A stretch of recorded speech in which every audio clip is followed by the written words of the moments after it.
Breaking news చూస్తున్నాం. Kukatpally Congress senior నేత గొట్టిముక్కల వెంకలరావు ఇంటికి టీపీసీసీ సీనియర్ ఉపాధ్యక్షుడు మల్లు రవి వెళ్లారు. ఇక టికెట్ దక్కకపోవడంతో గొట్టిముక్కల వెంకలరావు అసంతృప్తిలో ఉన్నారు. వెంకలరావు పార్టీకి రాజీనామా చేసే అవకాశం ఉండడంతో మల్లు రవి బుజ్జగించారని తెలుస్తుంది.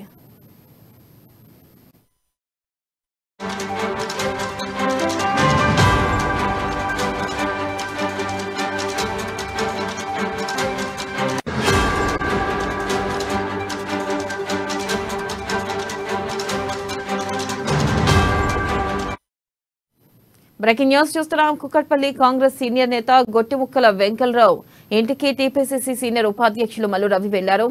టికెట్ దక్కకపోవడంతో గొట్టిముక్కల వెంకలరావు అసంతృప్తిలో ఉన్నారు. వెంకలరావు పార్టీకి రాజీనామా చేసే అవకాశం ఉండడంతో మల్లు రవి బుజ్జగించారని తెలుస్తుంది.